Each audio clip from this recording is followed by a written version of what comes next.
మహాశివరాత్రి పండుగని పురస్కరించుకొని గృహ నిర్మాణ మరియు సమాచార శాఖ మంత్రి కొలుసు పార్థసారథి అధికారులతో సమీక్ష నిర్వహించారు. ఈ కార్యక్రమంలో భాగంగా మంత్రి అధికారులను ఏలూరు జిల్లా ముసునూరు మండలం బలివే గ్రామంలో జరగబోయే మహాశివరాత్రి ఉత్సవాలకు భక్తులు వేలాదిగా వస్తారని, వారికి ఎలాంటి అసౌకర్యం, ఇబ్బందులు లేకుండా తగు చర్యలు తీసుకోవాలని ఆజ్ఞాపించారు. తదనంతరం అధికారులు తమ్మిలేరి వద్ద ఏర్పాటు చేసినటువంటి మెట్లు, రైలింగ్ స్నానాలు, ఘాటు వద్ద ఏర్పాట్లు మరియు భద్రతా ఏర్పాట్లను సమీక్షించారు. అనంతరం మంత్రి విలేకరులతో మాట్లాడుతూ వేలాదిగా తరలివచ్చే మహాశివరాత్రి ఉత్సవాలకు బాల్యా గ్రామంలో ఎలాంటి అవాంఛనీయ సంఘటనలు జరగకుండా ఉండేలా తగు చర్యలు తీసుకున్నామని, తమిళేరులో లోతైన ప్రాంతాల్లో ప్రజలు ఎవరు దిగకుండా ఉండేలా కట్టుదిట్టమైన ఏర్పాట్లు చేశామని, మరియు ప్రజలకు అసౌకర్యం కలగకుండా ఉండేలా స్నానాల ఘాటు వద్ద రైలింగ్ మరియు టాయిలెట్లు, ట్రాఫిక్ సమస్యలు, భద్రతా సమస్యలు, పిక్ పాకెట్లు సమస్యలు లేకుండా ఉండేలా అధికారులతో సమీక్ష జరిపామని అన్నారు. ప్రజలు కూడా అధికారులకు సహకరించాలని మంత్రి కోరారు. ఈ కార్యక్రమంలో ఏలూరు జిల్లా కలెక్టర్ సెల్వి, సబ్ కలెక్టర్ బొలిపల్లి వినూత్న మరియు నూజివీడు డీఎస్పీ ఎన్వి ప్రసాద్ మరియు సంబంధిత అధికారులు ఈ కార్యక్రమంలో పాల్గొన్నారు.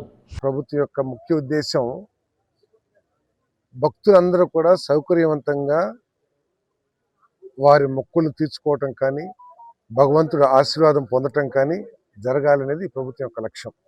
హైందవ సాంప్రదాయాల్ని ఎక్కడా కూడా అతిక్రమించకుండా హైందవ సాంప్రదాయాల ప్రకారం భక్తులందరి ఆశలు కానీ, వారి కోరికలు కానీ ఆ శివయ్య తీర్చాలనేది మా యొక్క లక్ష్యం. దానికోసం ఏర్పాట్లు ఏ విధంగా జరుగుతున్నాయి, ట్రాఫిక్ సమస్య కానీ, డ్రింకింగ్ వాటర్ సమస్య కానీ, పార్కింగ్ సమస్య కానీ, అదేవిధంగా శాంతి భద్రతలు, లేకపోతే పిట్ పాకెటర్స్ వీళ్ళందరూ ఎటువంటి చర్యలు తీసుకుంటున్నారు, పోలీస్ డిపార్ట్మెంటు, అదేవిధంగా ఇరిగేషను, ఆర్డబ్ల్యూఎస్ అందరితో కూడా సమీక్ష చేయడం జరిగింది.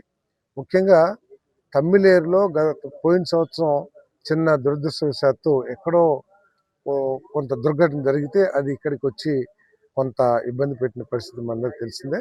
అటువంటి పునరావృతం కాకుండా ఎక్కడెక్కడైతే పెద్ద పెద్ద గొయ్యిలు ఏర్పడి ఉన్నాయో, ఇసుక క్వారింగ్ కానివ్వండి, అక్కడల్లా పోలీస్ డిపార్ట్మెంటు, రెవెన్యూ డిపార్ట్మెంటు కొంతమందిని పెట్టి కాపలాగా ఎవరు కూడా అక్కడ దిక్కోకుండా ఉండే విధంగా చర్యలు తీసుకోమని చెప్పేసి కూడా చెప్పాం.